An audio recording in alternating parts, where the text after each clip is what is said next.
Welcome to the Bishop DuBourg Guild Theater and tonight's performance of All I Really Need to Know I Learned in Kindergarten. A friendly reminder to please turn off or silence all electronic devices. Thank you and enjoy the show.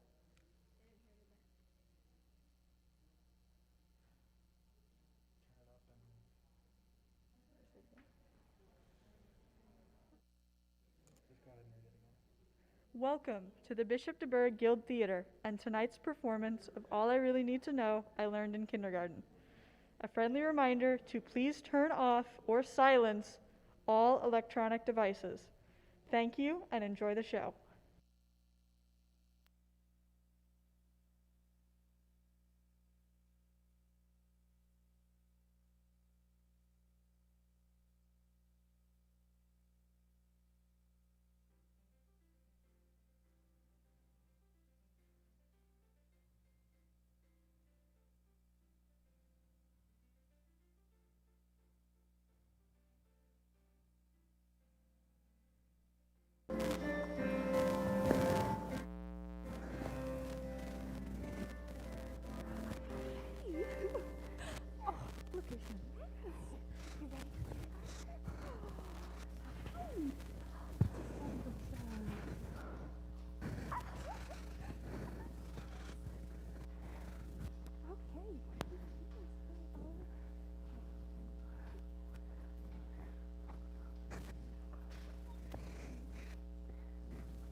Kindergarten class, how many of you can draw? And all hands shoot up. Yes, of course we can draw. All of us. What can you draw? Anything. How about a high schooler on the last night of their show? No! Okay. How many of you can sing? Of course we can sing. What can you sing? Anything. What if you don't know the words? That's okay. We'll make them up. Let's sing. Oh, now? I am a kindergartner. It is my first day of school. Okay. How many of you can dance? Oh. What music do you like to dance to? Now? Oh. Do you guys like to act and play? Yes! Do you play musical instruments? Yes! Do you write poetry? Yes! Can you read and write and count? Yes! We're learning that stuff right now! Try those same questions on a group of college students. Some students will raise their hands when asked if they can paint or draw or act or play a musical instrument. But more often than not, those who do raise their hands will want to qualify their responses with their limitations.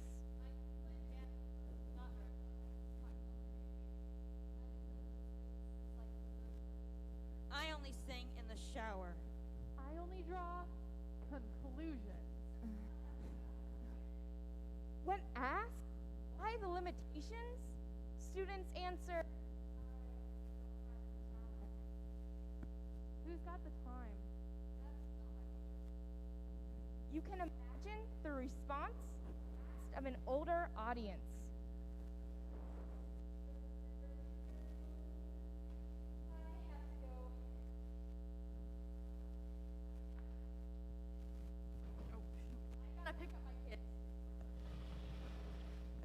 You have got to be kidding me. Maybe martinis.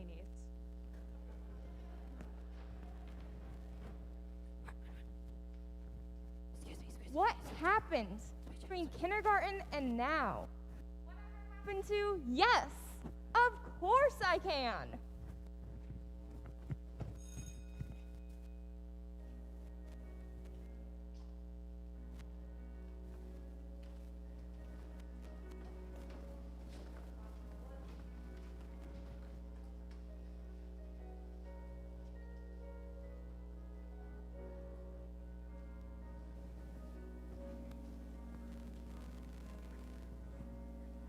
I've become so caught up in my grown-up stuff. It seems I've lost some spontaneity. Seems I've lost perspective on living life. Every day at my job, my family. But I'm discovering all I really need to know. I learned in kindergarten. How to be. It's the sandbox code of ethics, not some grad school mumbo jumbo that had the greatest impact on me.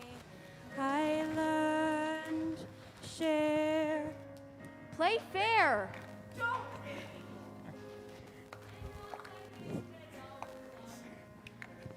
If let someone say you're sorry. To name just a few.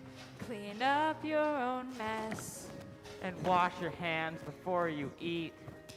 Hold hands and stick together when you cross the street. Flush.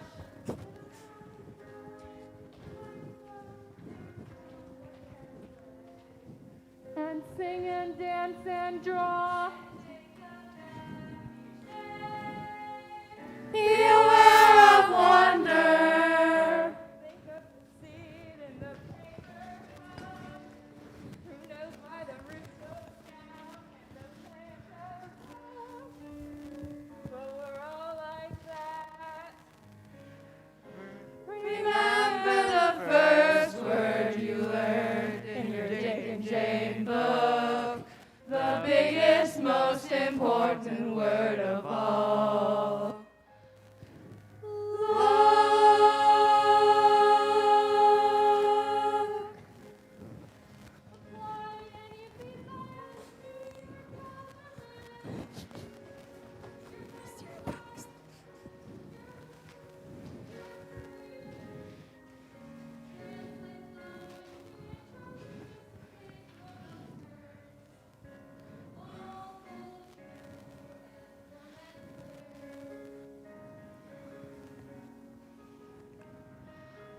If we all stop to take a nap each day, think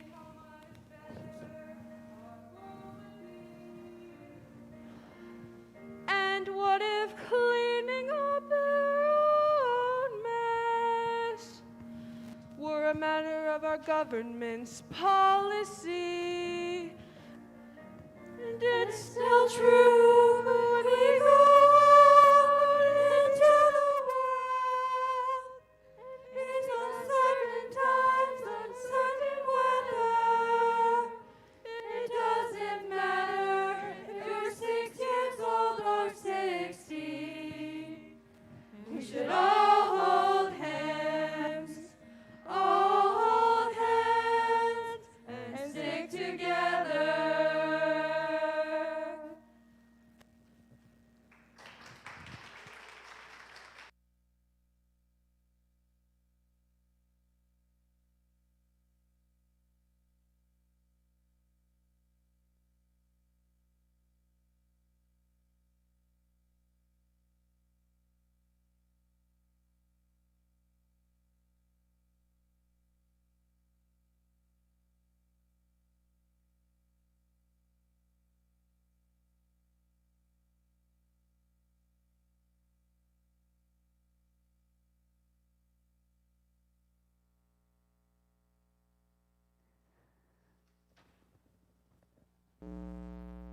Cinderella was the title on the chalkboard marquee.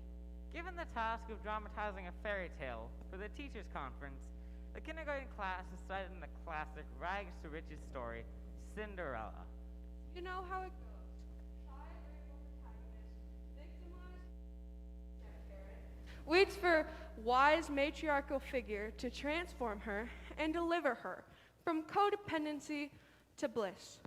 In other words, if you're good looking, have a fairy godmother, and are good at heart, you've got it made. It was a good choice on the teacher's part because there were so many play roles, and everybody in the class could be in the play. A cast list was compiled as the class talked through the plot of the drama. There was the absolutely ravishing Cinderella. The evil stepmother. The two wicked but stupid stepsisters. The wise and beautiful fairy godmother. The pumpkin. Mice. Coachman. Horses. Yeah. King. All of the people at the king's ball. Generals. Admirals. Princesses. And of course, the ultimate object of fabled desire, the prince. Who, if you really remember, was really only a salesman interested in pushing his stock of glass slippers. Each child was allowed to choose their role as the parts were allotted. Each child was felt pen and paper, made to stand in the corner of the class while casting was completed. Finally, every child had a role. Except for one small boy who had remained quiet and disengaged through the selection process. Norman, a boy who was somehow different. Not weird, just different in the way he looked at things. Norman, like so many other great but misunderstood thinkers, was teased by his classmates, causing him to live on the fringe of kindergarten society. Well, Norman, the teacher asked, what are you going to do? I'm gonna be the pig. But there is no pig in Cinderella. Well, there is now. Norman didn't relate to being a mouse or a footman or even a pumpkin. He knew his character, Pig. And he was not about to give up his part in the play and go stand by the wall where a loser would stand. He intended to participate wherever pigs fit into the scheme of things, without giving up dignity or identity. He took it for granted that there was a place for pigs, and that the teacher would know that. So, what do you say to a kid who's already thinking up a costume of pink long underwear, pipe in a tail, and a paper cup for a nose? What do you say to an innocent little pig who doesn't see his career as an actor teetering on the brink of utter humiliation? And what do you say to all those pigs? All those who are different and don't fit in the available boxes and pigeonholes. So, what did the teacher say at that moment? Well, sometimes teachers think more like fairy godmothers. So be it. Norman was declared the pig in Cinderella. Which was perfectly fine with the rest of the class. Nobody else wanted to be the pig anyhow. And since there was nothing in the script explaining what the pig was supposed to do, that action was left entirely up to Norman. And as it turns out, he gave himself one of the all-time best walk-on parts in the history of children's theater. He decided he was Cinderella's personal pig. Wherever she went, he went. He made no sound. He simply sat on his back haunches and observed what was going on. Lyson silently supported Greek chorus. Norman reflected the details of the dramatic actions, looking worried, Sad, Anxious. hopeful, puzzled, mad, bored. and pleased, as the moment required.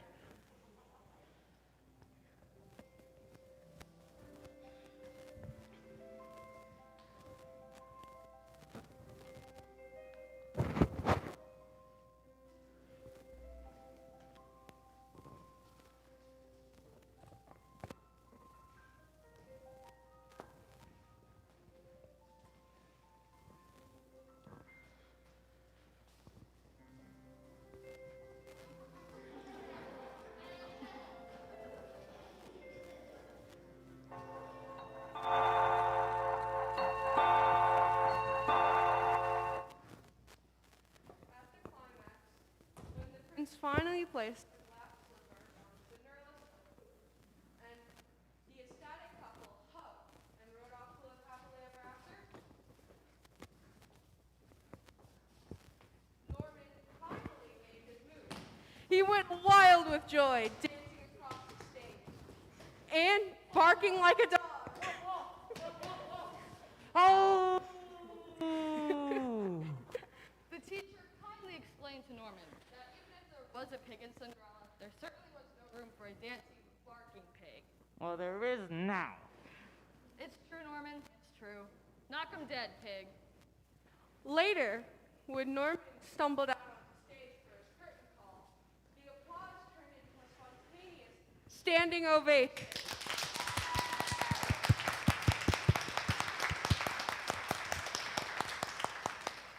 The teachers knew that the real Cinderella was not the little girl with the brown hair and sparkly yellow tutu, but Norman, the dancing, barking pig.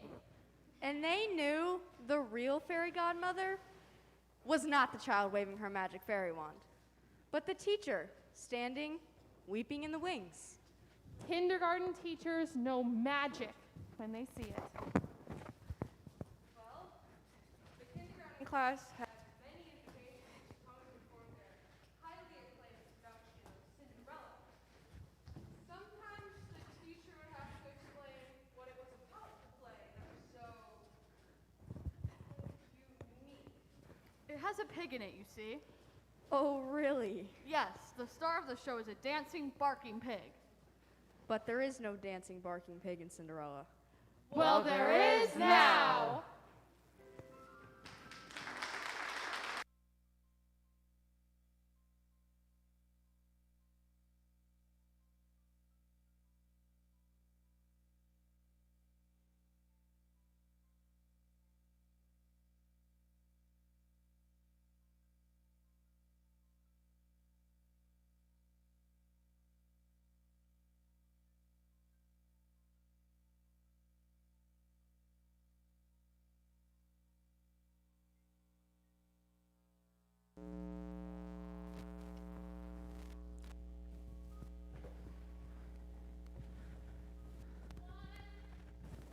Two, three.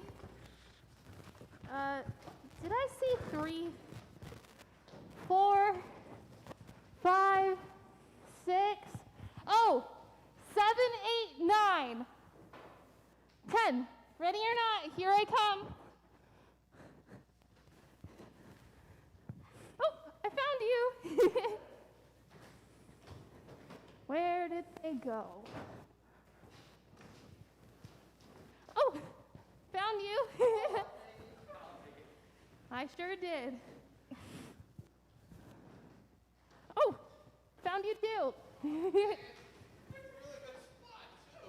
You sure did.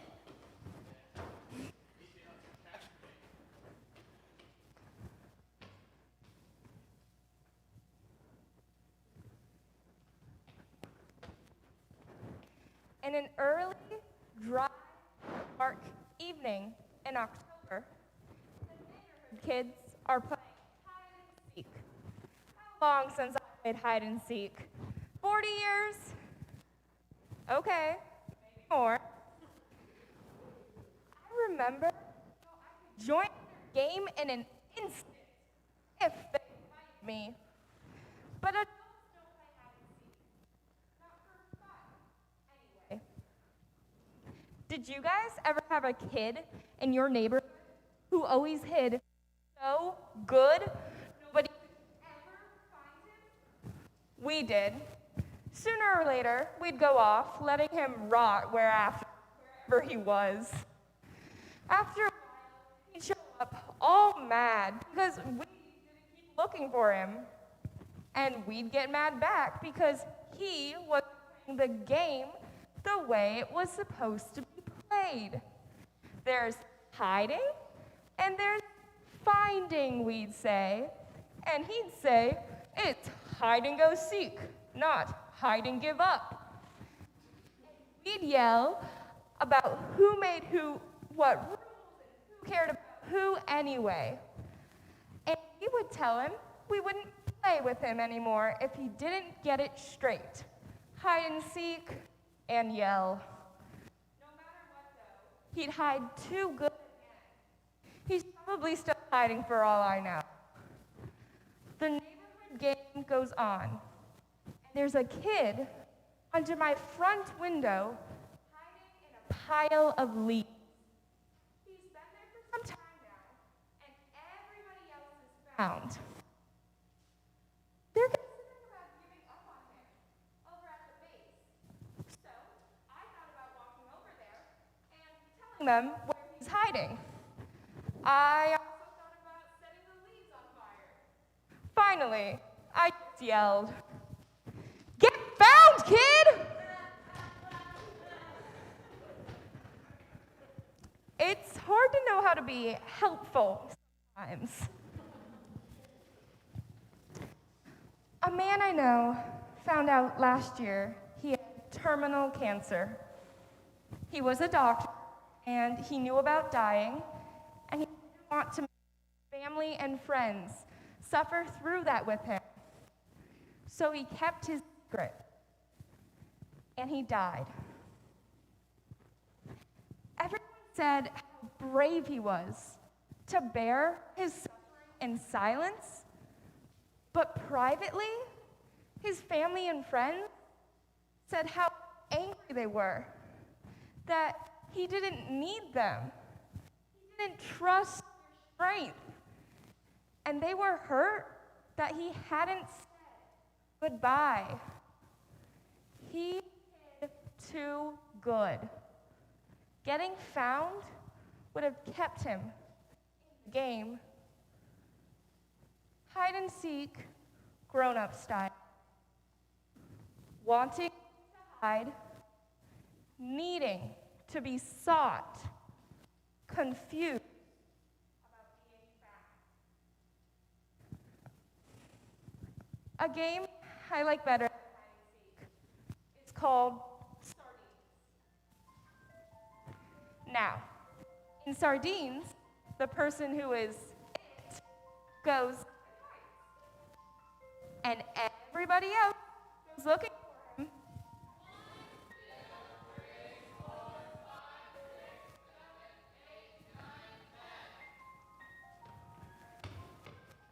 But when they find him, they don't tell anybody else.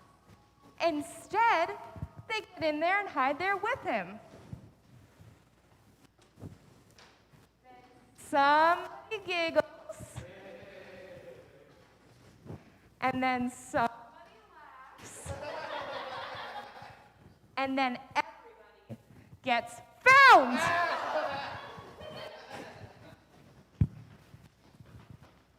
By the sound of laughter, everybody gets found.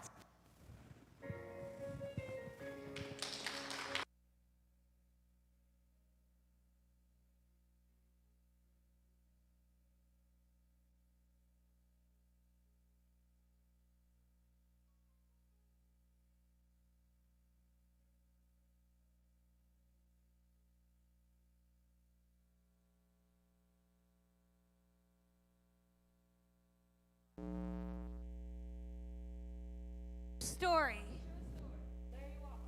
Our hero. Walters is a truck driver, your average guy. He's sitting in his lawn chair in his backyard, wishing he could fly. For as long as he can remember, he wanted to go up, to be high up in the air somehow, to ride the sky. But there was no way he was going to pilot a plane, and hang gliding was just too dangerous. So he spent a lot of summer afternoons sitting in his old, ordinary aluminum lawn chair, the kind with the rivets, the webbing. The next chapter of our story takes place on July 2nd, 1982, and is shown in newspapers and on televisions across the country. There's old Larry Walters up in the air over Los Angeles, flying at last. Really getting up there. Only now, he's hooked up to 42 helium-filled surplus weather balloons. Larry has a parachute, radio, peanut butter and jelly, and a BB gun to pop the balloons to come down. But instead of being just a couple of 100 feet over his neighborhood, he shot 11,000 feet right over the approach corridor to the Los Angeles International Airport.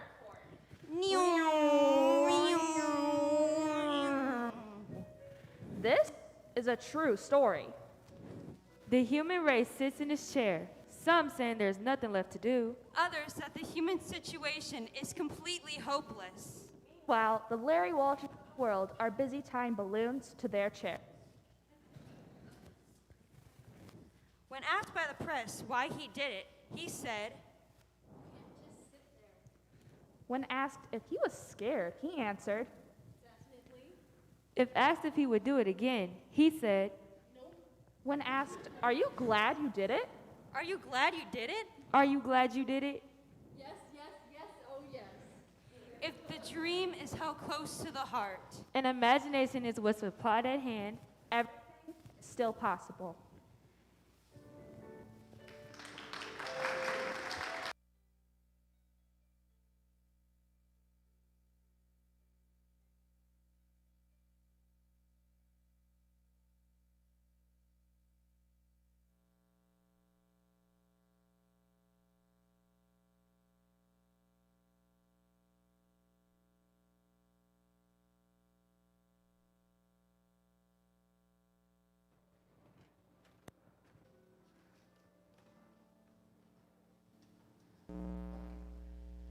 Talking with a friend on the phone, he has a case of the midwinter spiritual rot and a terminal cold he's had since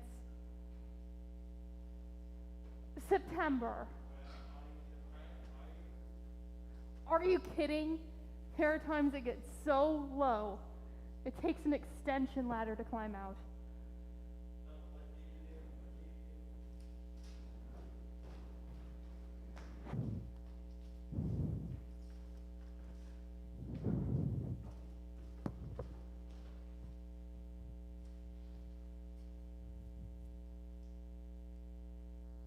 No one's ever really quite pinned me down like that before. Usually they ask what I think they should do. My solace is not religion or yoga or rum or even deep sleep. It's Beethoven. I put his Ninth Symphony on the stereo, pull my headphones on tight, and I lie down on the floor.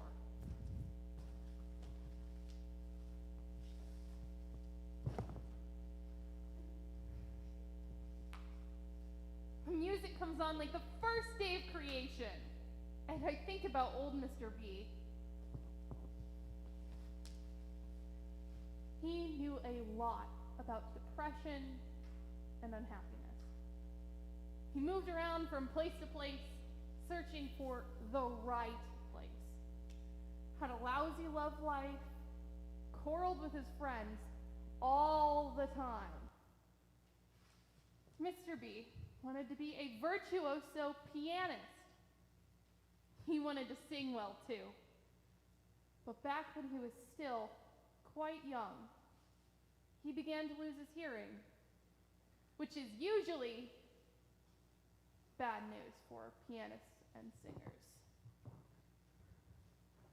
By 1818, when he was only 48 years old, he was stone cold deaf, which makes it all the more amazing that he completed his great Ninth Symphony 5 years later. He never really heard it. He just thought it. So I lie there with my headphones on, wondering if it ever could have felt the same way to Beethoven, the way it sounds in my head. The crescendo rises and my sternum starts to vibrate, and by the time the final pedal drum drowns out all those big chords, I'm on my feet singing along in gibberish German to the mighty choir, to the final movements of the end of the world, the coming of God and his angels. Hallelujah! Hallelujah! Woo! Kaboom! Bang! Lord. Uplifted,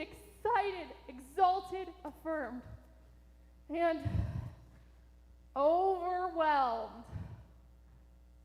Man alive, out of all that sorrow and trouble, out of all that frustration and disappointment, out of all that deep and permanent silence, came all that majesty and joy. He defied his fate with jubilation.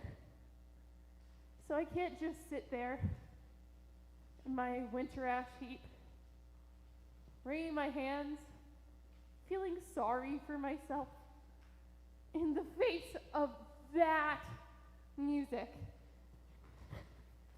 Not only does it wipe out spiritual rot, but it probably cures colds too.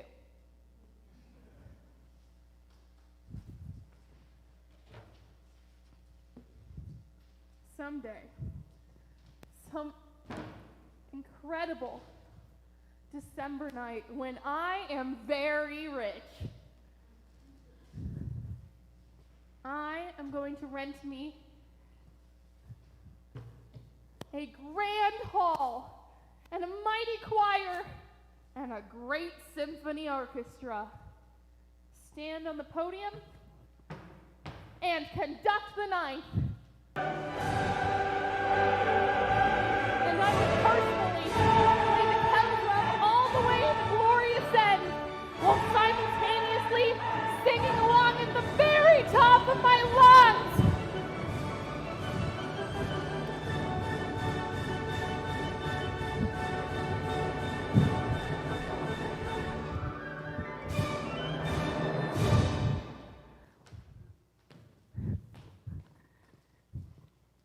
And in the awesome silence that follows, I'll bless all the gods that be for Ludwig von Beethoven, for his ninth and for his light.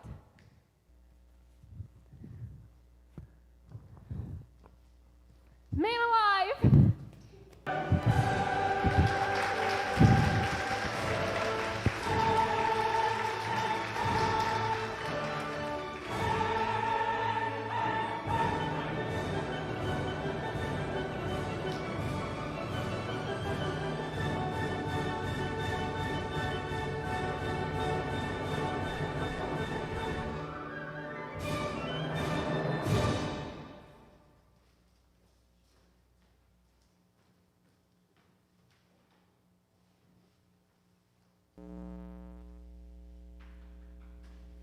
The rap on the door was sharp, urgent, insistent, a foreboding of crisis. Me, rushing to the door, fumbling with the lock, my adrenaline pumping, preparing for emergency. Small boy, odd expression, hands me a scrawled note on much folded paper. My name is Donnie. I will rake your leaves. $1 a yard. I am deaf. You can write to me. I can read. I rake good. Now, behind our house is a row of tall, middle-aged, matronly maple trees, extravagantly decked out in a million leaf sequins. And in season, these sequins detach and lie about the feet of these matrons, like dressing gowns they've just stepped out of in preparation for the bath of winter. I like the way it looks. I like the way it looks very much. His wife does not. The gardening magazine does not like it either. Leaves are not good for grass. Leaves are untidy. Leaves are moldy, slimy. There is a reason for leaves. There is no reason for mowed grass, say I. His wife does not see it this way. There is an unspoken accusation in the air of laziness. We have been through this before. But this year, a bargain has been struck. In the name of the scientific method, Half of the yard will be properly raked. and the other half will be left in the care of nature. Come summer, we shall see. And so my part is raked. And mine is not. We will see. Yes, we shall. Now, the trees are here because of the seeds. Zillions of seeds helicopter from the sky to green the earth, and the leaves follow to protect and nourish the next generation of trees. but stony ground, rot, bugs, birds, bacteria, and people all interfere. But somehow, some seeds make it. Some tenacious seeds take hold and hold on for dear life. This process has been going on and for generations, but we mess with this process at our peril, say I. This is important. My name is Donnie. I will rake your leaves. $1 a yard. I am deaf. You can write to me. I can read. I rake good. He holds out the paper and pencil with much hope, patience, and goodwill. How can I explain to him the importance of the scientific experiment going on in my backyard? He turns to go. And quickly I take the paper and pencil and write, "Yes, I would like you to rake my leaves." There is a grave nod from this attentive businessman-like child. Do you rake them when they are wet? Yes. Do you have your own rake? No. This is a big yard. I think I should give you $2. 3! A contract is struck, and the rake is procured. And Donnie, the deaf leaf raker, goes to work in the fast-falling November twilight. In silence, he rakes. In silence, I watch through the window of my dark house. Are there any sounds at all in his mind, I wonder? He rakes the leaves into a large pile as instructed. Of course, I will go out later and spread them over the yard. I am determined about this. But he goes back over the yard, picks up any leaves he missed, and adds them to the pile.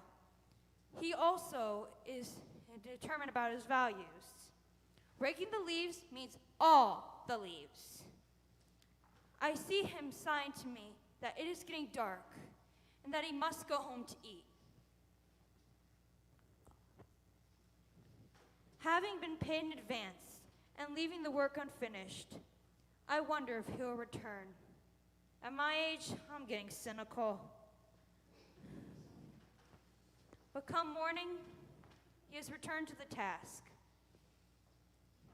And after much meticulous work, the yard is leaf-free. I see him stoop down and pick up some of the brightest yellow leaves and a handful of helicoptered seeds and shove them into the pocket of his sweatshirt. He reports to the door, signing that the work is finished. As he walks away up the street, I see him throw one helicoptered seed up into the air after the next. A fringe benefit. I stand in my door, smiling at his grace. A fringe benefit. Tomorrow, I'll go out to the yard and dump the leaves into the embankment in the ravine behind the house. I'll do it in silence. I wouldn't have the heart to undo his work. My experiment will just have to stand aside for something more human. The trees have let go, the leaves have let go, and now it's time for me to let go and cast my lot with this child, who, like the seeds, is another one of nature's tenacious survivors. Hold on, Donnie, hold on.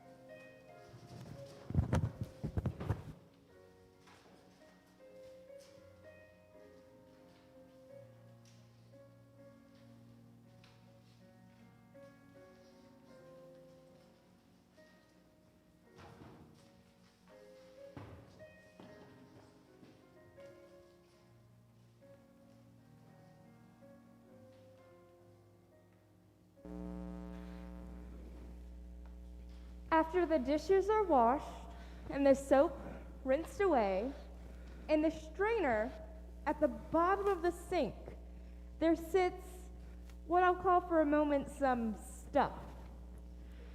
Now, any rational, objective person would say that this is simply a mixture of food bits that are not small enough to go down the drain, comprised of carbohydrates, fats, fibers, and protein. Dandruff. Furthermore, the person might say that this stuff has already been sterilized and cooking and then washed clean with the suds and hot water in the sink. Any teen who's ever been forced to do the dishes can claim that this statement's a lie. She will claim that that gooey mess is a toxic catastrophe. To any rational girl, it's enough to make you hurl. Oh, please. I deal with that stuff all the time. About my mom. Whatever I can say, she'll deal with that gunk any old day. She'll reach into the sink with her bare hands. Bare hands? And she'll pull it out and drop it into the garbage. No complaint. To top that, I once saw her run her fingers through a wet garbage bag and served her the teaspoon she dropped in there. Barehanded. I found it. When she found it, it was full of coffee, scrambled eggs, and chicken fat. I almost passed out when she gave it to me to wash. Once, my French teacher taught us the word ordure in one of her lessons. Oh, dear. It meant disgusting mess. And there's no doubt I knew exactly what she was talking about. Ordure. Oh, dear. No matter what my mommy thinks, it should be told that stuff is gross and deadly. And I'm convinced if you ever accidentally touch it, you must never touch the rest of your body till you've scalded, soaked, and rinsed. Even worse, I feel it could come out of this thing and come after me when I'm sleeping. Come to think of it, I've never seen Dad come within 3 feet of the sink in his life. He was just lazy in the opinions of his wife. But I knew that he knew what we knew about that mess. And I said to him, I doubt Jesus ever had to clean that gunk out. Jesus? No. Dad agreed. Jesus.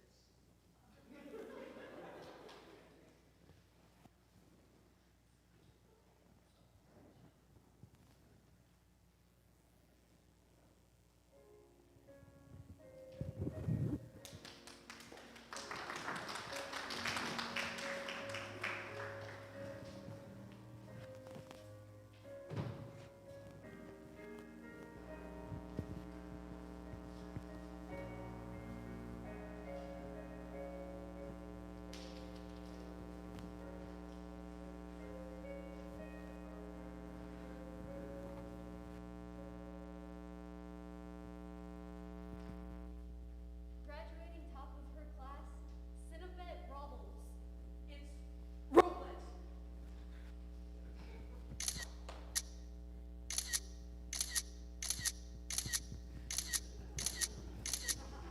Imagine a speaker at a high school graduation. She asked the students. How many of you would like to be adults one day? All the hands go up without hesitation. Then she lists a few of the things they'll have to do when they're grown. Clean out the sink, stranger. Plunge out the toilet. Clean up babies when they poop and pee. Wipe runny noses. Clean up the floor when the baby pukes green spinach. Clean out the cat litter. Pick up the dog poo. Bury dead cats when they die in the street. When you can do these things, then you will be adults. At this point, some students may not want to go on, but sooner or later, the truth comes out. Practice membership in community defense.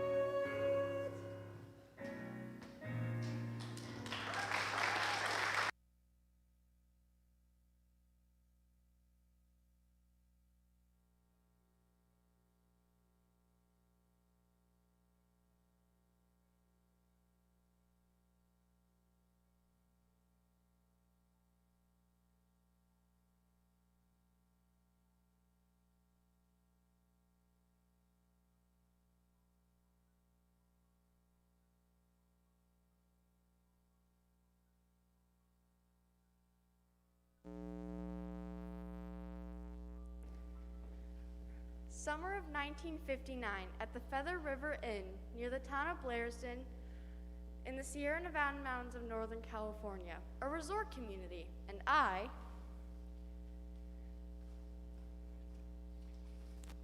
just out of college, have a job that combines being the night desk clerk and helping out with the horse wrangling at the stables. The owner/manager is Italian-Swiss with European notions about conditions of employment. He and I do not get along. I think he's a fascist who wants peasant employees who know their place. He thinks I'm a good example of how democracy can be carried too far. One week, the employees had been served the same thing for lunch every single day. 2 wieners, a mound of sauerkraut, and stale rolls. To compound insult with injury, the cost of the meal was deducted from our checks. I was outraged. On Friday night of that awful week, I was at my desk job around 11 o'clock, and the night auditor had just come on duty. I went into the kitchen to get a bite to eat and found a note to the chef to the effect that wieners and sauerkraut were on the employee menu for the next 2 days. For want of any better audience, I unloaded on the night auditor, Sigmund Woolman. Had it up to here. I am sick and tired of this crap and insulted. And nobody is going to make me eat wieners and sauerkraut for a whole week and make me pay for it. Who does he think he is anyhow? How can life be sustained on wieners and sauerkraut? This is not American. I don't like wieners and sauerkraut enough to eat it for a whole day, for God's sakes. And the whole hotel stinks anyhow, and the horses are all nags, and the guests are all idiots. I'm packing my bag to head to Montana. I've never even heard of wieners and sauerkraut. Would it be that stuff to pigs? Something like that. I raved on this way for 20 minutes and needn't repeat it all here. You get the gist. My monologue was delivered at the top of my lungs, punctuated by blows, the kicking of chairs, and much profanity. a call to arms. Freedom, unions, uprisings, and the breaking of chains for the working masses. As I pitched my fit, Sigmund Woolman sat watching me with sorrowful eyes. Put a bloodhound in a suit, and you've got Sigmund Woolman. And he's got good reason to look sorrowful. Survivor of Auschwitz, 3 years, German Jew. He liked being alone at the night job, gave him peace and quiet, gave him intellectual space. And most of all, he could go into the kitchen and get a bite to eat whenever he wanted to. All the wieners and sauerkraut he wanted. To him, a feast. The only person he sees at work is me, the nightly disturber of his dream. And here I am again, a one-man war party at full cry. Ah! Are you finished? Oh, why? Listen. You know what's wrong with you? It's not the wieners, and it's not the kraut, and it's not the boss, and it's not the chef, and it's not even the job. What's wrong with me? You think you know everything, but you don't know the difference between an inconvenience and a problem. Your house is on fire, your neck is broken, you have nothing to eat. You have a problem. Everything else is just inconvenient. Life is inconvenient. Life is lumpy. You'll learn to know the difference between an inconvenience and a problem. You'll live longer, and you won't annoy people like me so much. Good night. There, in the late-night darkness of the Feather River Inn, Sigmund Woolman simultaneously kicked my butt and opened a window in my mind. Problem or inconvenience? I call this the Woolman test of reality. Life is lumpy, but a lump in the oatmeal, a lump in the throat, and a lump in the breast are not the same lump. We should learn to know the difference. Good night, Sig.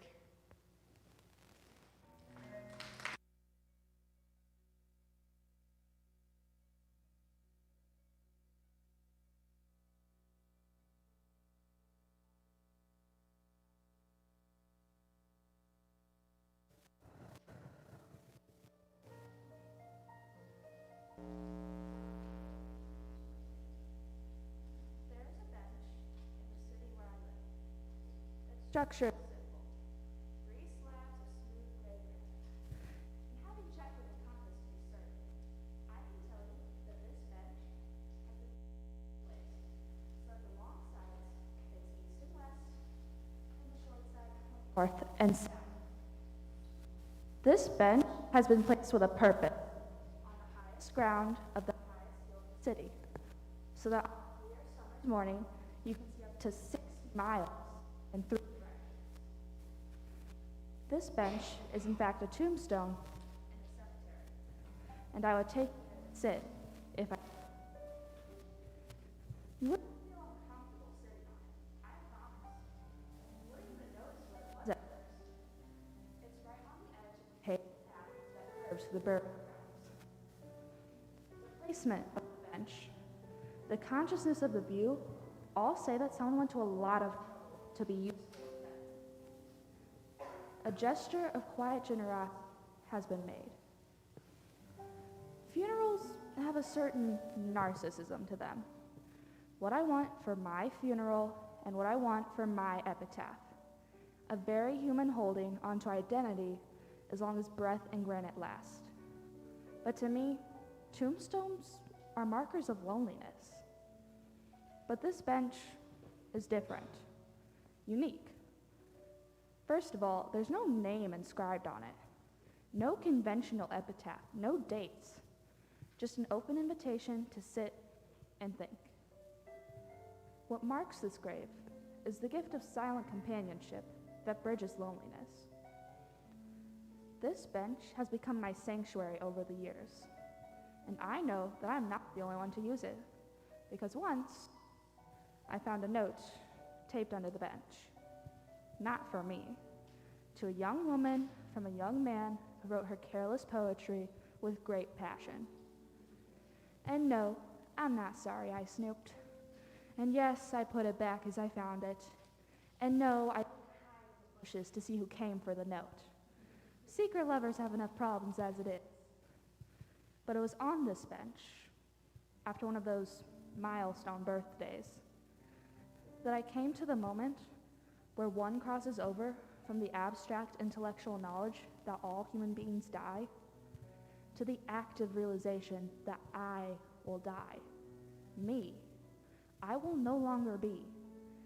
Sooner or later. Not only did I realize that I will die, but I walked away thinking, well,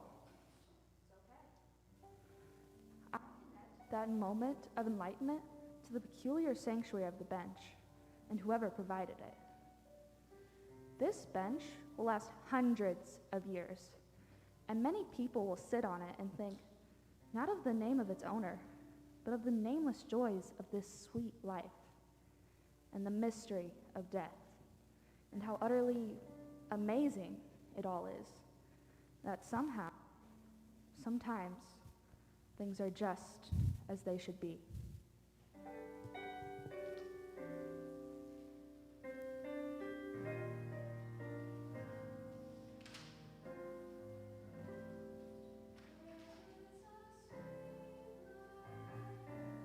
I take the time to see it, and there is wonder in me. If I can find a way to free it, sometimes it seems so easy to walk through my life with my eyes closed to heartache and strife, but every so often, even there comes gleaming through the window a fragment of light, a glimpse of truth for me to partake, and I might miss it if I'm not aware. How can I live in the dark when I could be part of that light? How do I capture that light?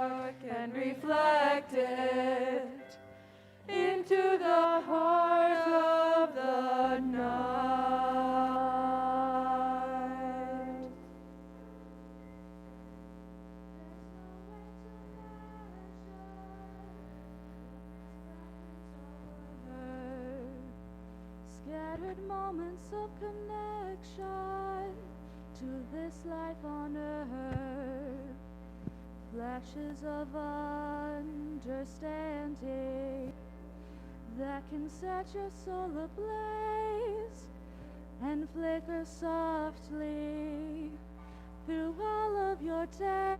Stop now and listen.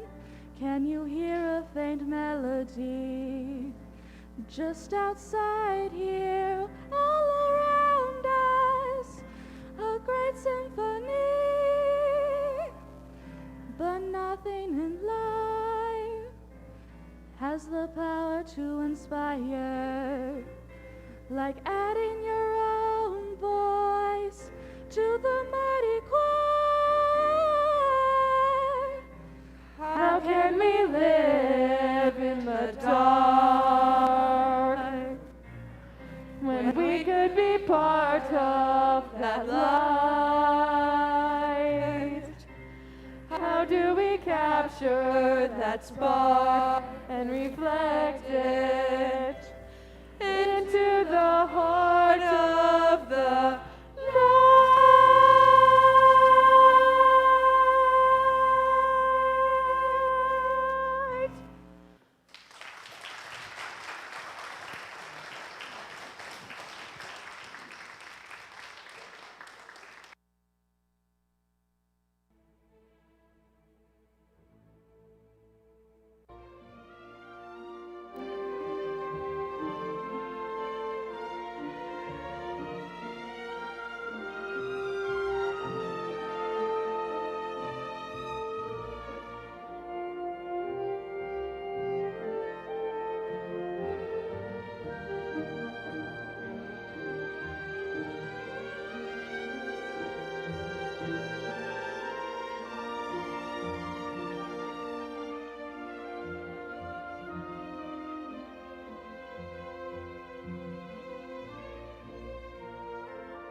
betreten Feuer trunken, himmlische dein Heiligtum.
Yowza.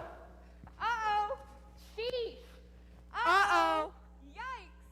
Uh-oh. Ew. Uh-oh. Uh-oh. Uh-oh. Yuck. Uh-oh. Uh-oh. Uh-oh. Uh-oh. Uh-oh. Uh-oh. Uh-oh. Uh-oh. Uh-oh. Is it in the dictionary?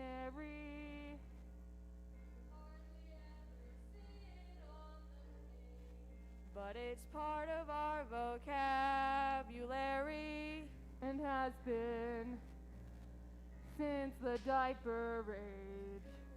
Uh-oh. What did Adam say to Evie? Moments after he began to chew on the apple she gave him, well, she said, Uh-oh. and she understood him too. Millions of sounds have come and gone throughout history as we've reached for ways to communicate more effectively. The most potent words we use in many cases have been grunts and moans. Together with shrugs and funny faces. Boo! Neener, neener, neener. Ha, ha, ha. Uh-oh. Quietly reverberating. Since Adam's time is part of a symphony of squeaks and squawks communicating elaborate thoughts with perfect clarity. Uh-oh! Uh-oh! Oops. Uh-oh!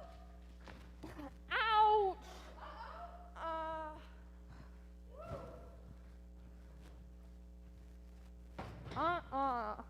No. Ooh. Huh. Wow. Oh. Uh-huh.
like a small-scale bus wreck, followed by an air raid. If you followed running Box Boy, armed with mop and broom, you would come upon a young father, his 3-year-old son, an upturned shopping cart, and a good part of the peanut butter shelf, all in a heap on the floor.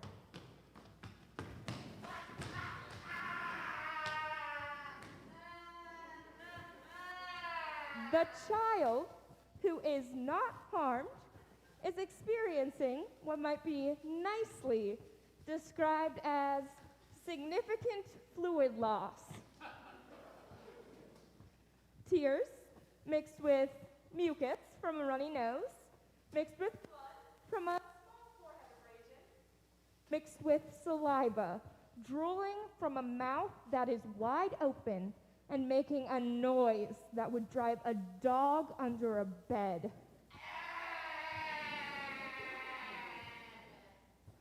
The father has remained amazingly quiet and still in the face of this catastrophe. This is because the father is thinking of running away from home. Thinking of simply turning and walking away, since no one knows this is his son. Getting into the car, driving to California, maybe. Getting a job as a cook in an all-night diner or a pizza boy. Something, anything that does not involve contact with 3-year-olds. Oh, sure. Someday he might find us all amusing. But the deepest part of his heart, he is sorry he has kids. Sorry he married. Sorry he grew up. And above all, sorry that this particular son cannot be traded in for a model that works. He cannot and will not say these things to anyone, ever. But they are there, and they are not coming.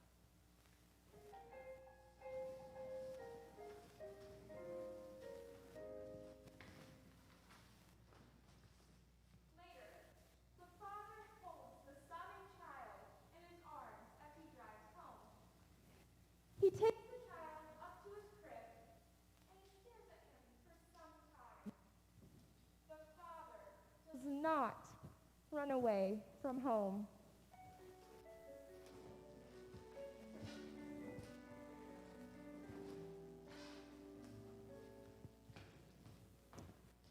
This is 1976. The same father paces his living room with what's left of a letter, crumbled up and uncrumbled again. The letter is from his 16-year-old son, the same son from the supermarket, the pride of his father's eye, or was until today's mail. The tables have turned. This time, it's the son who's running away from home. He says he hates his father and wishes he never had one. He says his father's a jerk and a failure as a parent. He ends the paragraph with, "You can drop dead." The father is screaming at the ceiling. Oh, why me? Why me? Why me? Why? The answer is simple. He has a son. The son is 16. Life happens.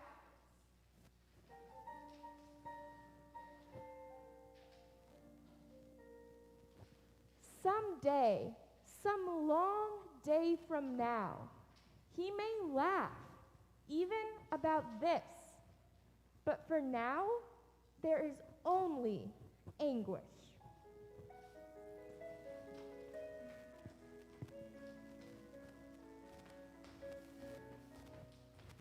This is 1988.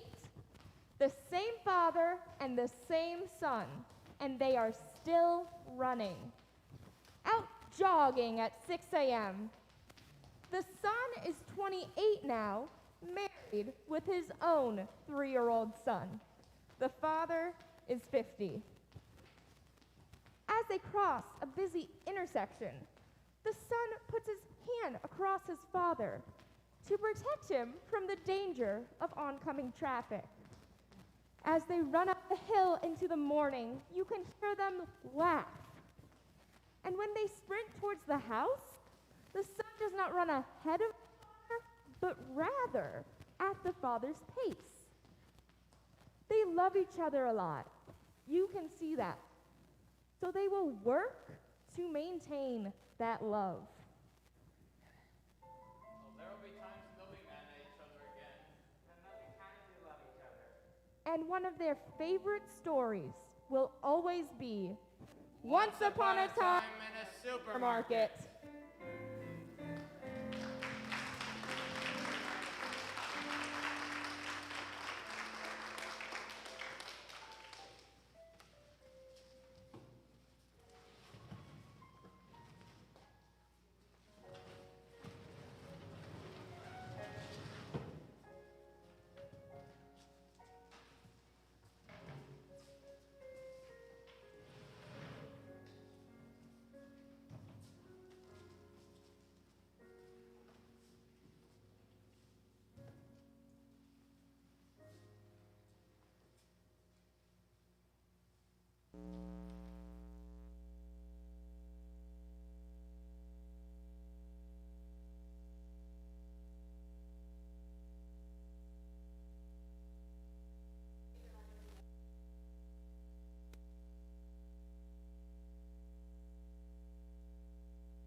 The most time-bound man I know lives in my neighborhood.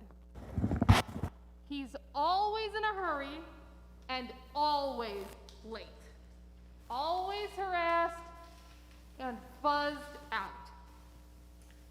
I'm not exactly sure just what he does for a living, but it seems to involve buying and selling something downtown. He's a businessman. His choice of appropriate transportation is a brand new Range Rover, a vehicle built by the British for high adventure in the wilds of Africa. It is equally capable in steep canyons, quicksand, and blizzard conditions. It can outrun a lion and take a rhino charge head on. This particular Veltmobile is equipped with a winch, a gun rack, and a CB radio, as well as an impressive stereo system, 2 cellular phones, a fax machine, and, I kid you not, a coffee maker in his glove compartment. Daily, I see my neighbor rushing out of his home, burdened with the impediments of high adventure, carrying golf bag, gym bag, lunch bag, umbrella, raincoat, a sack of garbage to the dumpster, and his briefcase.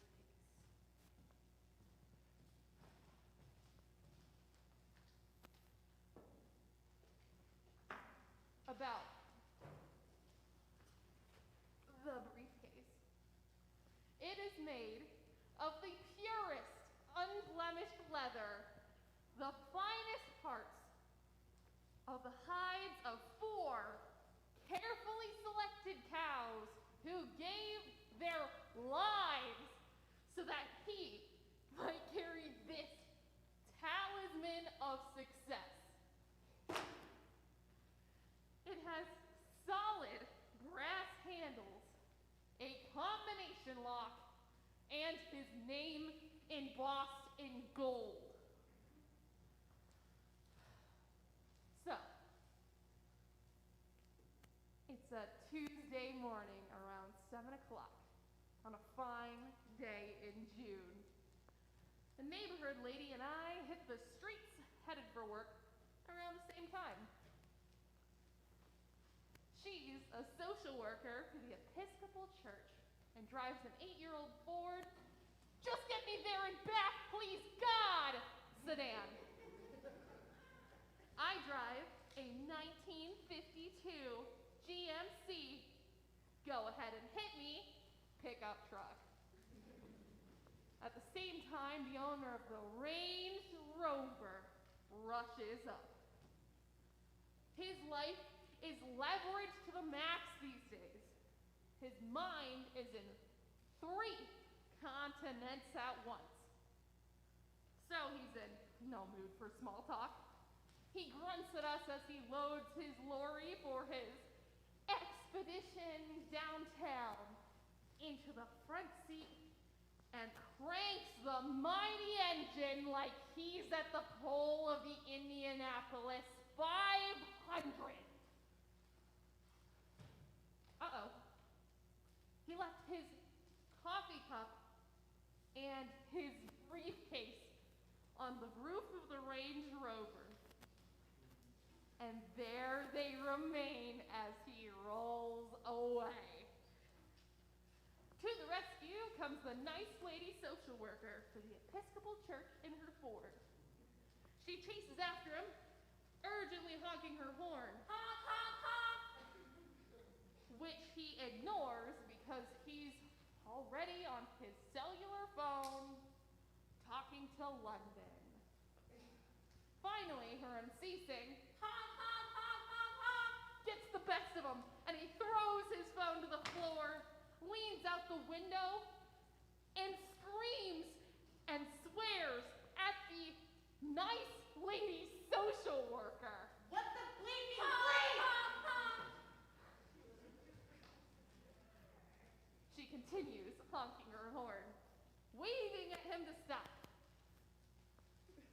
I, meanwhile, driving closely behind as a sort of third float in this little parade.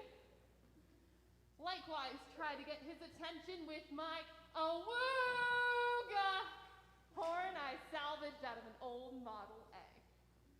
The combination of and awooga, wooga, wooga, wooga, wooga finally get his attention. He jams on the brakes, flings open the door of the Veltmobile, and tries to get out without first unlatching his seatbelt. At that same moment, his morning cup of coffee slides off the roof of the Range Rover, bounces off the hood, and smashes into the street, followed by his brass-bound briefcase, which crashes onto the hood, slides and scrapes across the paint with the nails on the chalkboard screech, and flops onto the floor with his broken coffee cup. The dear lady, mission accomplished, coasts slowly around the scene of the accident. Smiles, waves at her dear neighbor, dangling from his car in the clutches of his seatbelt, and sings out, "Have a nice day." And no, she did not, as you might anticipate, run over the briefcase. No, she did not. I totally did.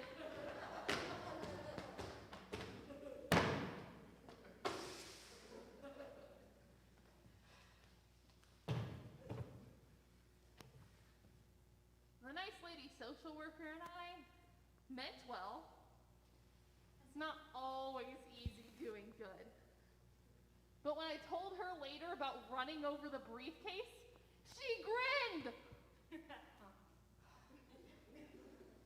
None of us is pure. Did I mean to run over it? I don't know. Like I said, none of us is pure.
Sure, long climb up.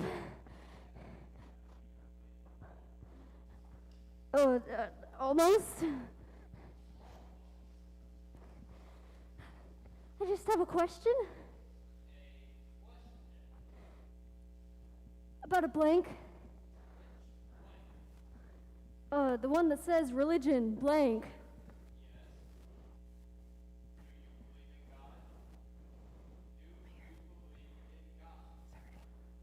I believe in Howard.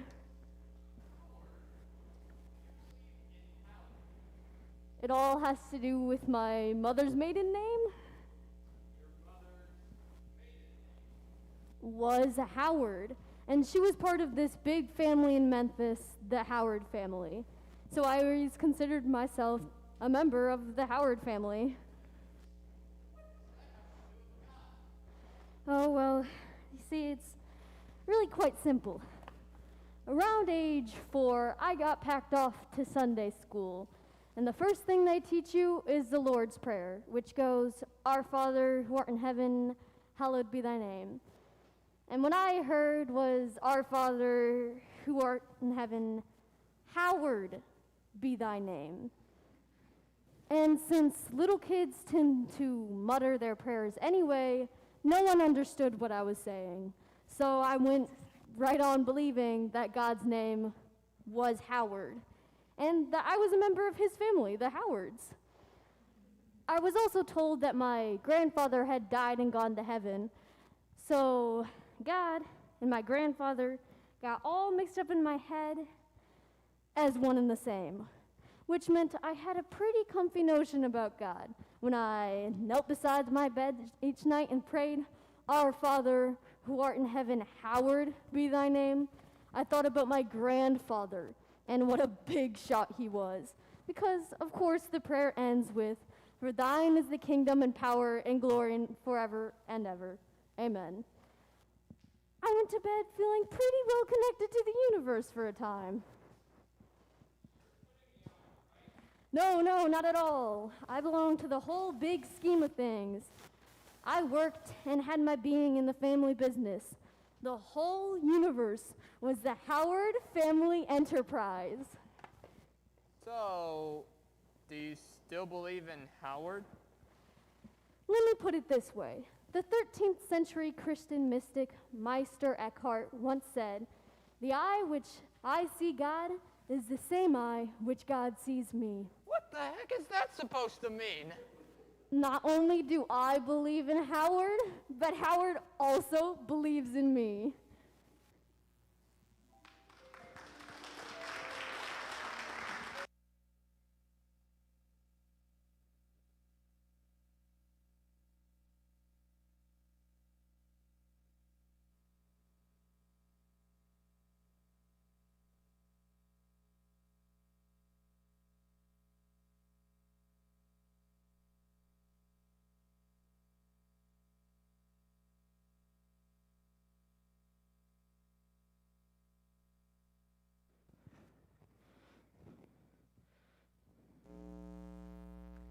It's February, and I have an appointment for a physical. I'm in a waiting room, and there are 2 other people in there with me. An older couple, nice-looking, tidy, intelligent-looking couple, maybe in their 80s. So I'm sitting there in my February state of mind, and this nice old man next to me nudges me and says, It's February, right? Yeah, it's gotta be February. So I say, Merry Christmas to you, and then he starts singing.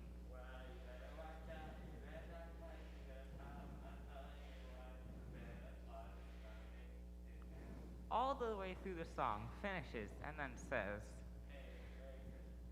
and I say, Merry Christmas to you. Could be me.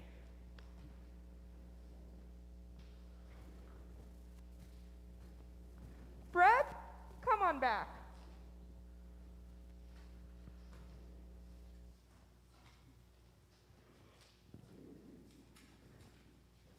Merry Christmas. We've been married for 60 years, and Fred's 87 now. Well, in our family, we say his wiring's gone loose. He's had a few strokes, and there's some Alzheimer's. He's just getting old. And every once in a while, he suddenly announces, it's Christmas. The first time it happened, I thought I was crazy. I thought, this is the stupidest thing I have ever heard. Because I heard him shout from upstairs, hey, It's Christmas Eve. Merry Christmas. Let's decorate the tree. It was so strange. I had called the girls and I told them what was going on. Well, they came over. And they brought some presents too. They said, "For God's sake, Mother, it's not illegal." Well, we had a wonderful time. And the best part of that whole affair was that he said to me, "You know, I can't remember some of the things from my childhood. Tell me about Christmas when I was a little boy." Well, he had a terrible childhood. His mother was a drunk. His father ran off. He was virtually orphaned when he was very, very young. I didn't want to tell him about that. So, I did something I have never done or thought I would do in 60 years with this man. I lied to him. I told him about the Christmas he got a rocking horse, and the Christmas he got a bicycle, and the Christmas he was in the pageant. Oh, and he loved it. One of the best Christmases we had ever had, even if it was July. Later that day, around bedtime, he forgot all about it. It went out of his mind, and we never did get to Christmas. Christmas Eve and good memories seemed to be enough. 4 months later, it happened all over again. I heard him singing carols from upstairs, and here came Christmas down the stairs. "Merry Christmas." And I thought, what harm? This has happened 4 or 5 times now. In July and in October, twice in December, and now in February. Each time he asked me to tell him about his childhood, and I do. I'm getting so good at lying about it that I half believe it myself. Every time I call the girls, just say, "Merry Christmas," into the phone, and here they come. They always bring him presents and sing carols and bake cookies, the whole thing. And twice, we've even gotten as far as putting up the tree. They love to do it. Just then, the old man came back from his appointment. Oh, what fun it is to ride in a one-horse open sleigh. Merry Christmas. Merry Christmas. You see, the girls don't think of it as Christmas anymore. They think of it as Father's Day. And I think of it as Valentine's Day. Merry Christmas.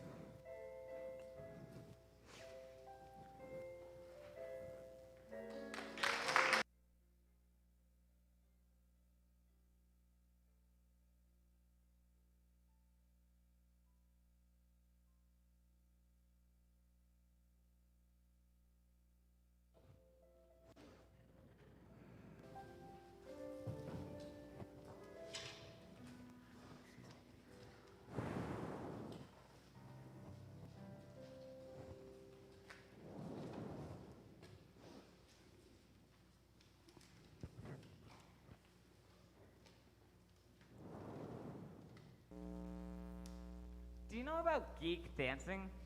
Yeah, you heard me. Not Greek dancing, geek dancing. Geek is in the dictionary.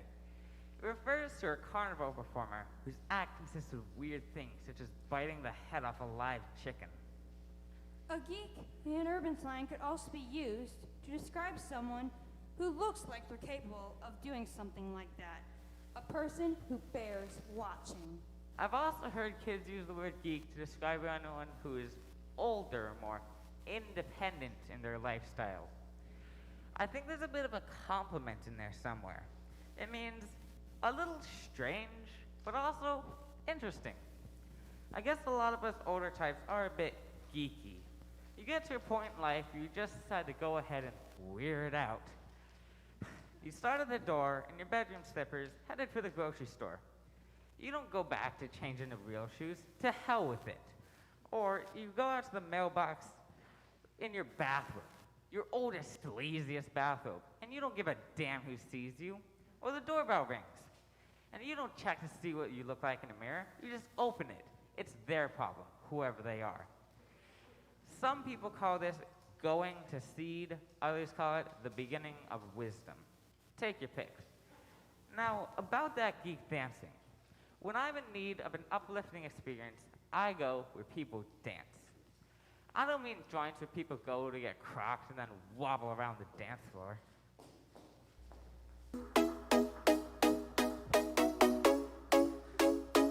No, I mean joints where people who really know how to dance.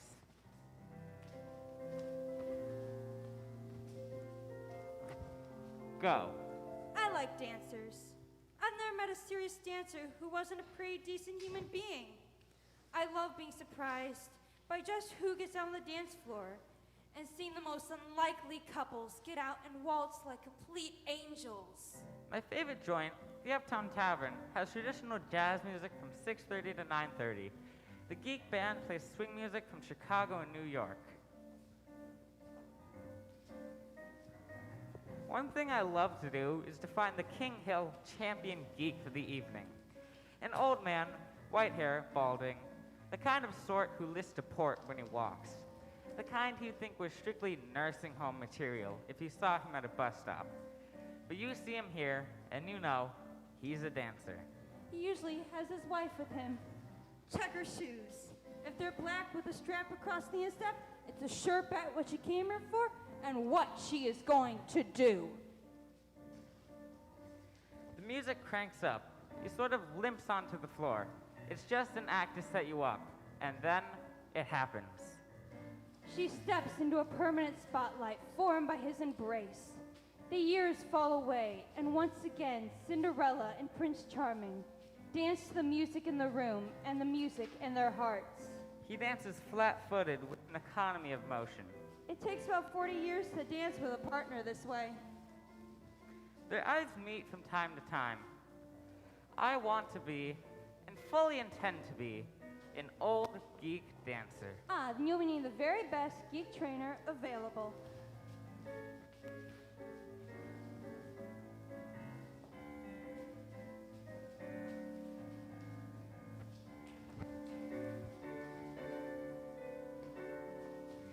It is a public responsibility for us geeks to help everybody stay young as long as we can.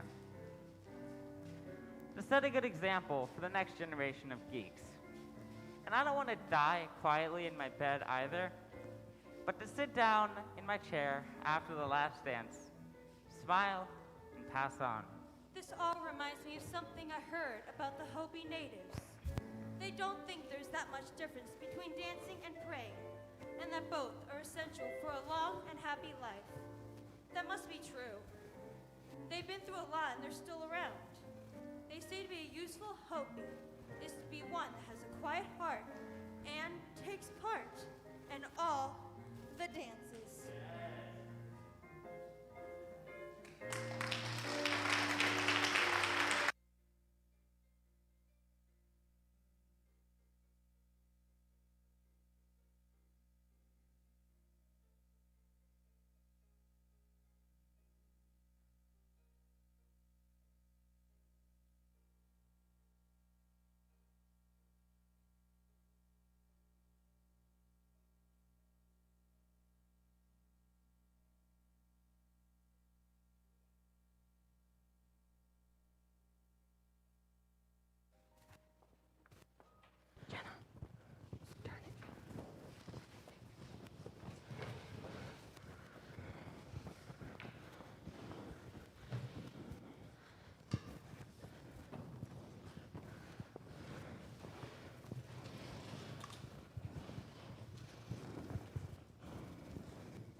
questions.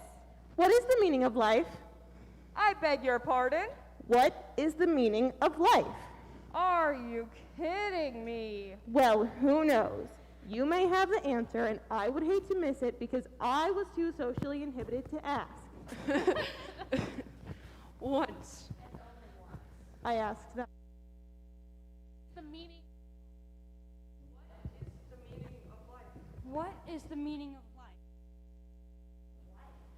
And got a serious answer. An answer that is still with me. The place where this happened has a distinct power of its own. Near a small village on a rocky bay sits an institute dedicated to peace and human understanding. And the natives of Crete. The site of this place holds the history from when the Nazi and German paratroopers came to the island, were attacked by hay-scythes and kitchen knives. The retribution was terrible. Populations of entire villages were lined up and shot for assaulting Hitler's finest troops. High above the Institute is a cemetery marked with a cross for the mass grave of the native partisans. Across the bay, on another hill, was the regimented burial ground of the Nazi paratroopers.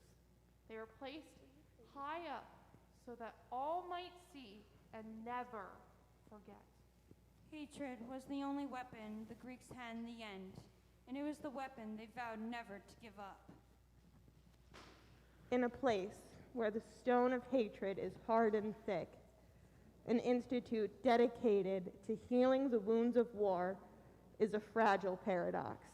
So how has it come to be here?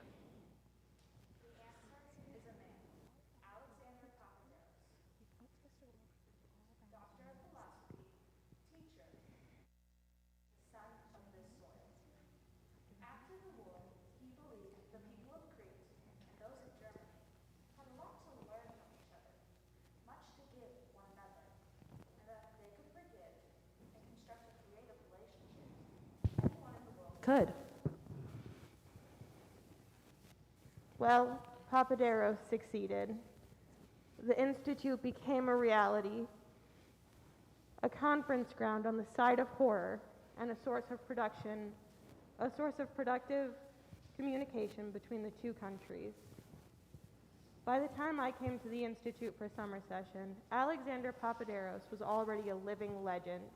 One look at him and you could see his strength, his intelligence, and his passion. At the end of a 2-week seminar, Papaderos rose from the seat at the back of the class and walked to the front, where he stood in the bright Greek sunlight of a window and looked out. We followed his gaze across the bay to the iron cross marking the German cemetery. Are there any questions?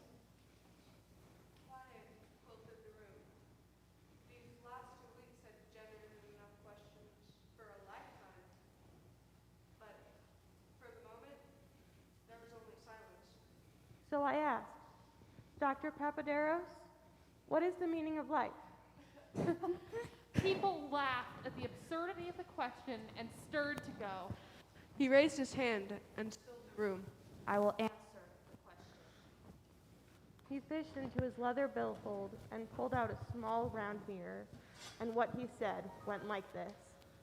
When I was a small boy, my family was very, very poor, and we lived in a small village. One day, on a walk down the road, I came across the pieces of a broken mirror. A German motorcycle had been wrecked in this place. I tried to fit all the pieces back together, but it wasn't possible. So I kept only the largest one. This one. I began to play with it as a toy and became fascinated with the fact that it could reflect light into the darkest places. It became a game to get light into the most inaccessible places I could find.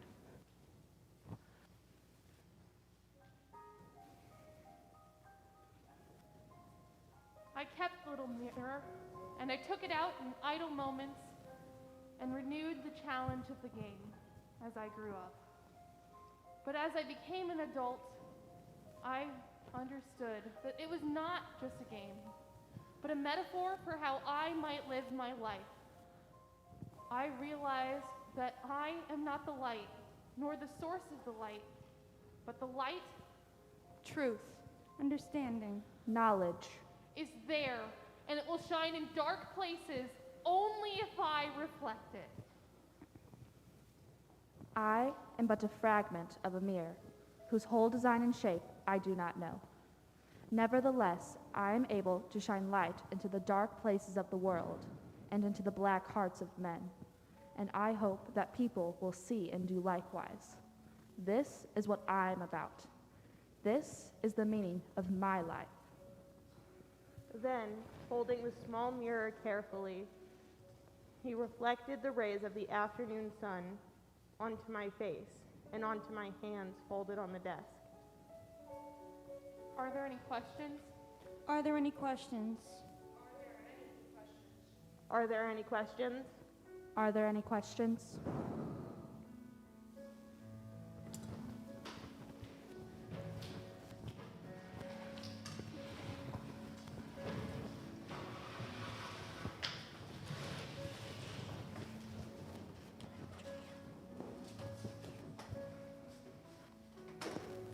There's no way to measure what these fragments are worth.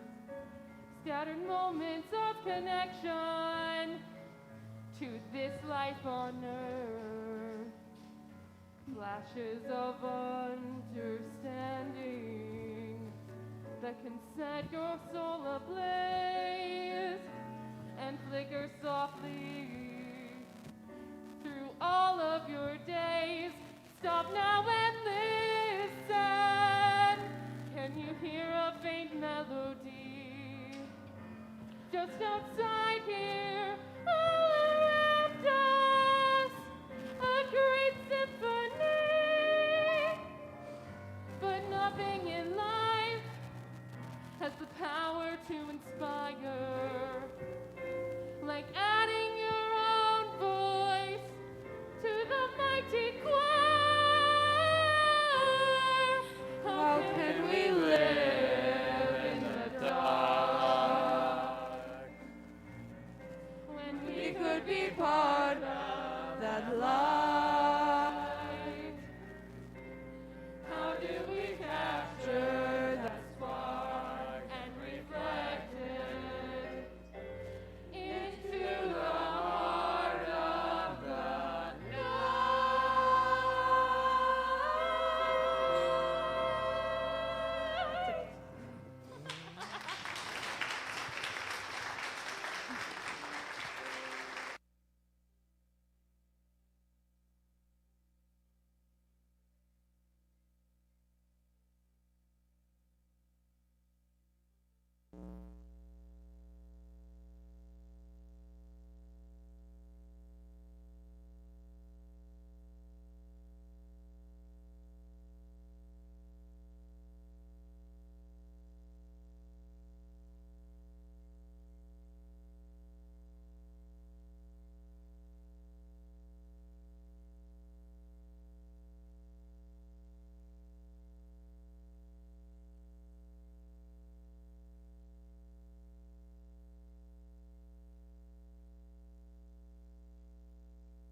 thank yous to give, so it'll be just a minute.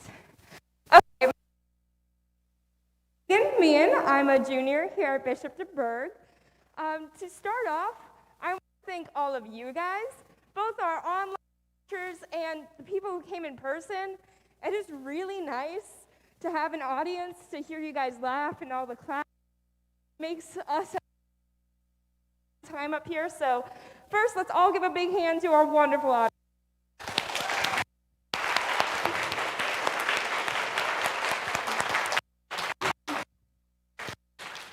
Now, tonight was the last night of this show, and it also happens to be the last night for our seniors of 2022 here at the Guild Theater. So, we want to thank them. Now, we have 4 seniors, 2 of them in the cast and 2 of them in our crew. So as our cast seniors start to come down, as our crew seniors start to come down, if our cast seniors can come on up here.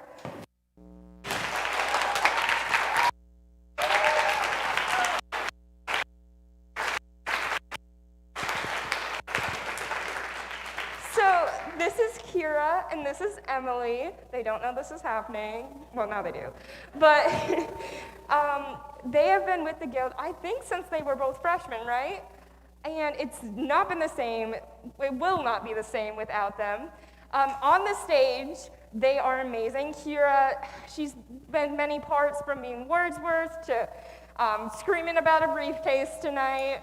And Emily usually takes the role of a really motherly character, and you see that backstage.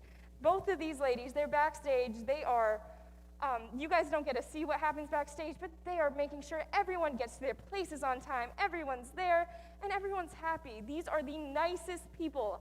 I cannot say anything bad about these people because I love them so much.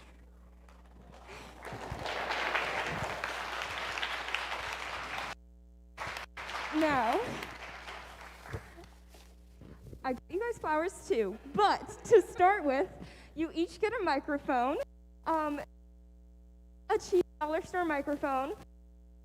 Remind you that no matter if you're at the Guild or not, you can spread your voice, and your voice will be heard from wherever you go. So thank you, girls.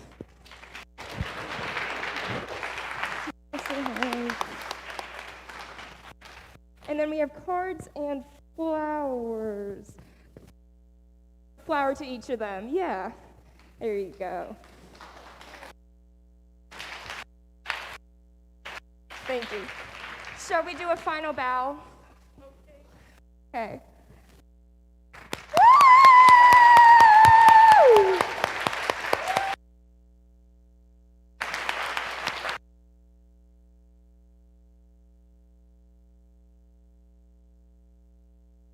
Seniors, our tech seniors, you get to see show could not be put on without our crew, but both of these seniors, like Kira and Emily, have been since the beginning, have always helped us. So Jacob and give them a big hand.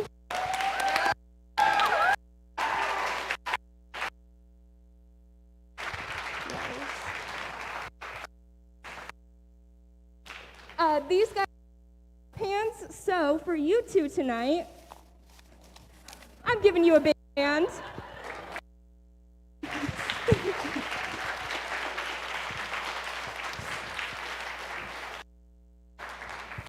Now, they aren't stage people, but behind the scenes, they are amazing. They are an amazing crew. Jacob's always doing all the tech stuff. He's here long hours. So is Leon. These guys are amazing, and we love them so much. Again, without them, thank you guys for all you've done.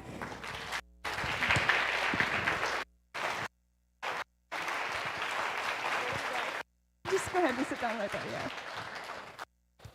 On the topic of crew, we have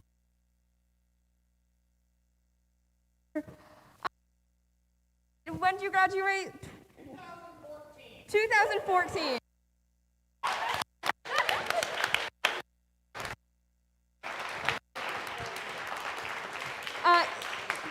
He is not only a robot, also comes, he's here.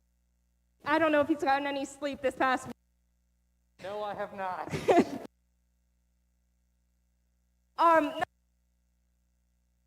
Behind the scenes people, freshmen.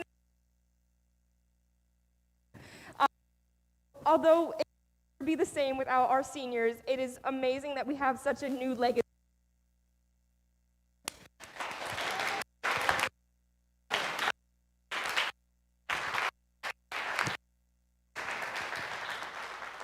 Okay, now we're almost there. Still in here? Did he take off? Ah, there you are.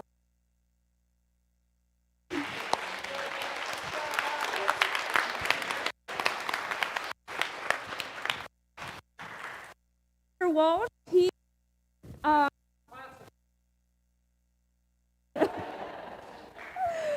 Mr. Walsh is our music guy, as you can on the keys tonight.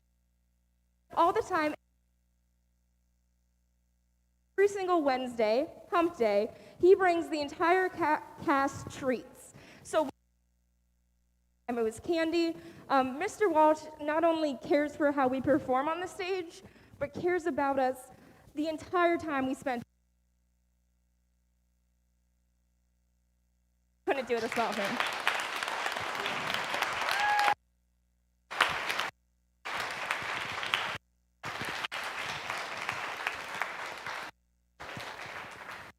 Now there's behind much. Franny, she's our assistant director. I don't know if she's still hiding in the back. Mo? Maureen? Here she comes.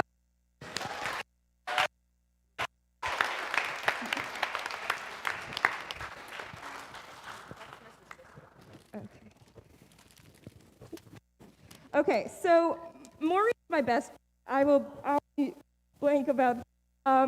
She's a big reason why I love Bishop DuBourg and I love high school so much. She's been here since day one, since freshman year. But here at the theater, she's shown up every single day. She works with our actors. She wants to pursue a career somewhere within the arts program, and so she is constantly here. And again, another person that we don't get to congratulate enough and thank enough. So thank you, Mo.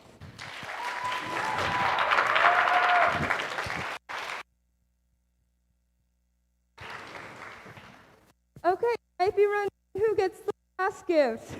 Well, obviously, it goes to our amazing director, Mrs. Walsh. Come on up here.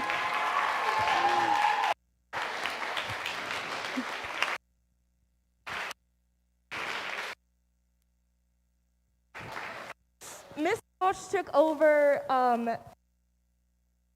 this High School Musical, but because last minute, it's her director, and we really couldn't do any of this without her.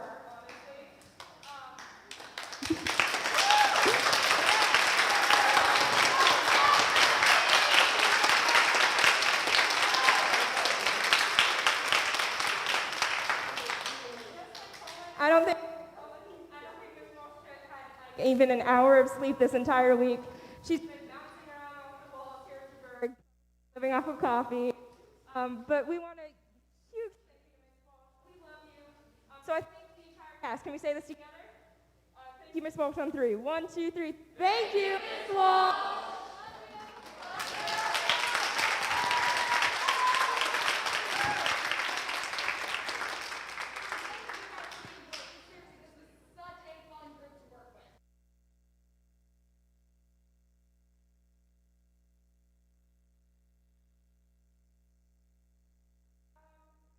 You're amazing. So we'll be right out. Not everyone.